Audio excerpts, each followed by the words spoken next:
Hello दोस्तों, आप सभी लोगों का बहुत बहुत हार्दिक अभिनंदन है। हम लोग भारतीय इतिहास पर बात किया जा रहा है और जो जीके जी श्रृंखला के भारतीय इतिहास पर बात किया जा रहा है। और हम लोग इसमें देखा जा रहा है कि जो एग्जाम के पॉइंट ऑफ व्यू से जितने भी प्रश्न बनाए जा सकते हैं, जितने भी तथ्यात्मक प्रश्न बनाए जा सकते हैं, उसके विषय में बात किया जा रहा है। ठीक है, तो हम लोगों ने बहुत सारी बातें की हैं इतिहास के बारे में और आज हम लोग बात करेंगे गुप्तकालीन शासन प्रशासन के बारे में कि गुप्त काल के जो शासक वर्ग है वो किस प्रकार से अपने समाज में शासन प्रशासन के को लेकर चलते थे, उनके बारे में आज हम लोग बात करेंगे। ठीक है, आज कुछ चीज़ें हो जाएंगी और कल हम लोग बात करेंगे कि गुप्त काल में जो साहित्य और स्थापत्य की चीज़ें हैं उसके बारे में।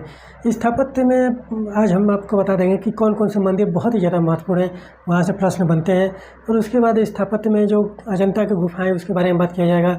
फिर उसके बाद जो साहित्य, जो लेखन कला हुई थी गुप्त काल में, उसके बारे में बात किया जाएगा। क्योंकि यहाँ पर आप ध्यान देंगे कि गुप्त काल को साहित्य एवं कला का स्वर्ण युग माना गया है, ठीक है, इतिहास में। तो यहाँ पर ये सारी बातें ध्यान दीजिएगा। और चलिए बात करते हैं कि गुप्तकालीन शासन प्रशासन किस प्रकार से थे। और गुप्तकालीन से बहुत ही ज़्यादा प्रश्न बनाए जाते हैं और बहुत ही इम्पोर्टेंट टॉपिक है, ये बहुत ही महत्वपूर्ण टॉपिक है। तो यहाँ पर ध्यान दीजिएगा, इसे नोट्स बनाइए क्योंकि नोट्स बनाना बहुत ज़रूरी है। क्योंकि आप जानते हैं कि विद्यार्थी के जीवन की सफलता की जो पहली सीढ़ी होती है वो नोट्स से ही होती है। जब तक आप लिखेंगे नहीं तो पढ़ेंगे कैसे। तो लिखने की आदत डालिए और उसको नोट्स करते रहिए। ठीक है, तो यहाँ पर देखिए कि गुप्तकालीन शासन प्रशासन के बारे में अगर बात किया जाए, जो प्रशासन की इकाई होती थी, ठीक है, प्रशासन की इकाई जो होती थी उसके बारे में क्रम पूछता है। ठीक है, तो हम लोग ऊपर से नीचे के बारे में बात किया जाए, नीचे से ऊपर के बारे में बात किया जाएगा। यानी कि दक्षिण से उत्तर, उत्तर के ऊपर उस तरह बात किया जाए, दक्षिण से उत्तर की तरफ, यानी कि नीचे से जो पहली इकाई से फिर ऊपर की इकाई के बारे में बात किया जाएगा। जो नीचे से देखेंगे कि जो सबसे छोटी इकाई होती थी वो ग्राम होती थी गुप्त काल में। ग्राम का मुखिया ग्रामिक होता था। फिर उसके बाद विषय आता था, विषय का मुखिया विषयपति होता था।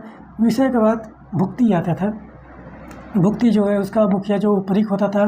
देश का मुखिया जो गोपना होता था। फिर राष्ट्र का मुखिया जो है राजा होता था। और गुप्त राजाओं के शासनकाल में देखेंगे कि बहुत छोटे छोटे राजा जो हैं उनके अधीन कार्य करते थे।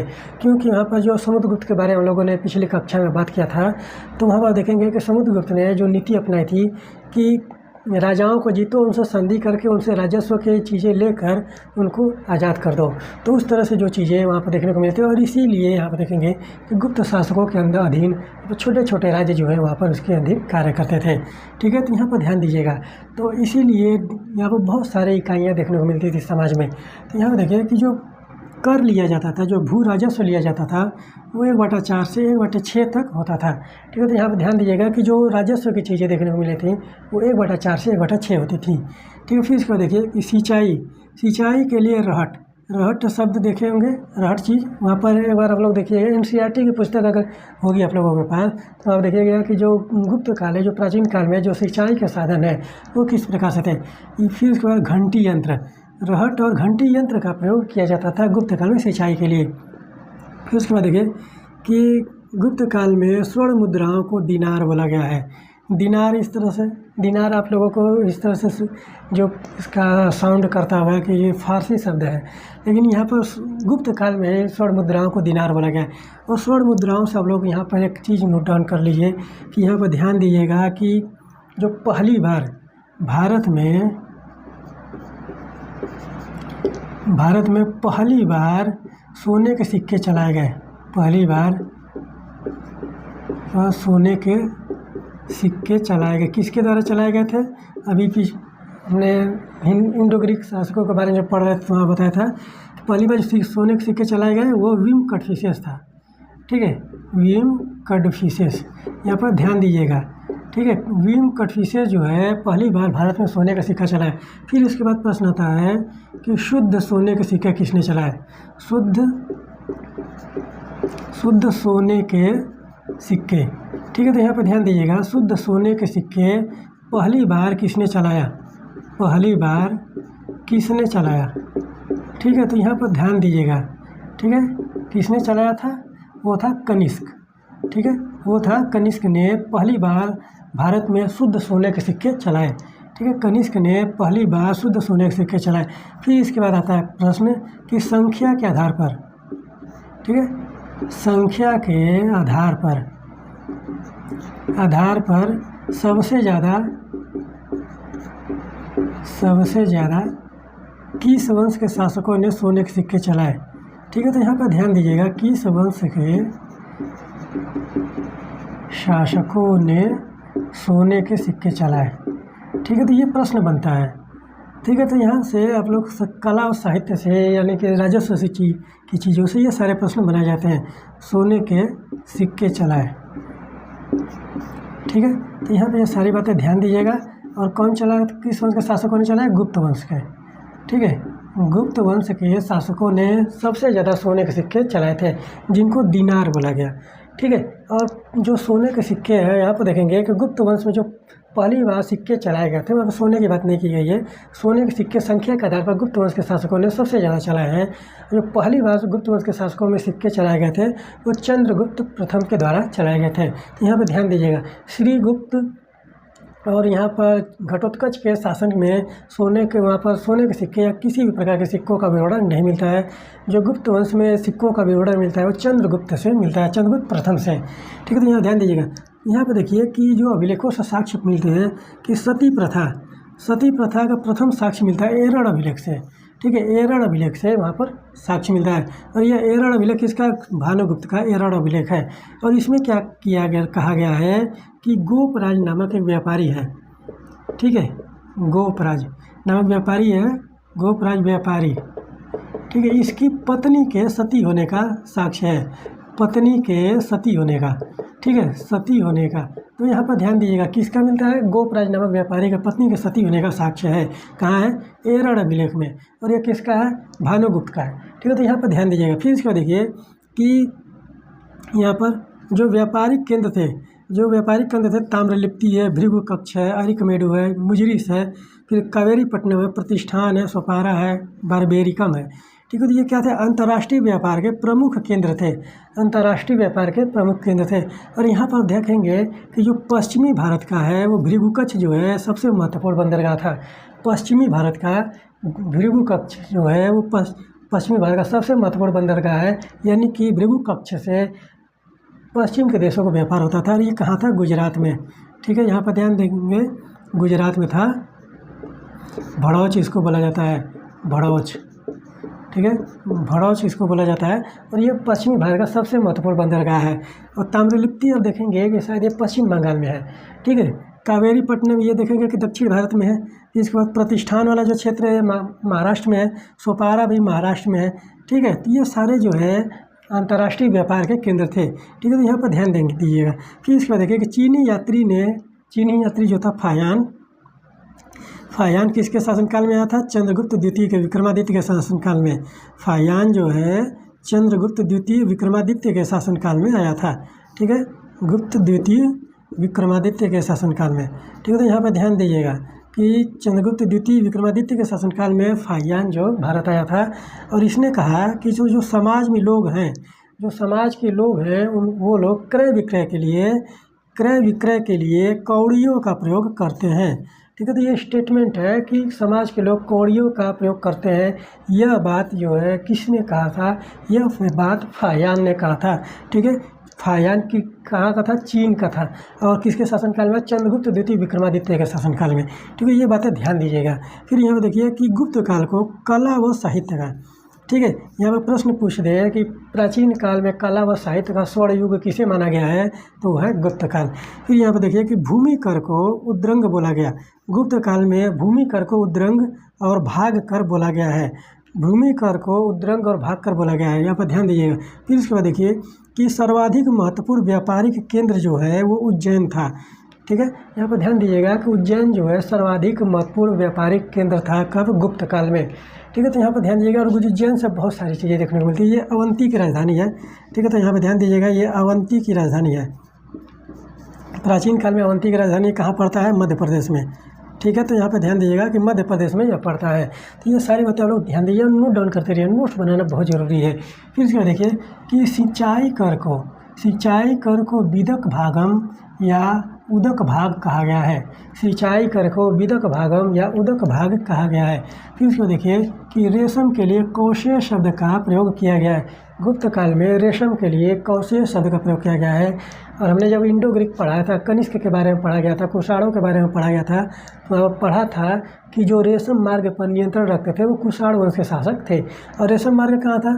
चीन से लेकर वहाँ पर मध्य एशिया और यूरोप तक हो जाता था। ठीक है, तो यहाँ पे ध्यान दीजिए। फिर इसके बाद देखिए कि गुप्त काल में वारंगल जो है लोहे के लिए प्रसिद्ध था। गुप्त काल में वारंगल जो है लोहे के लिए प्रसिद्ध था। और यहाँ पर ध्यान दीजिएगा कि इस काल में स्त्री व शूद्र जो है प्राकृत भाषा बोलते थे।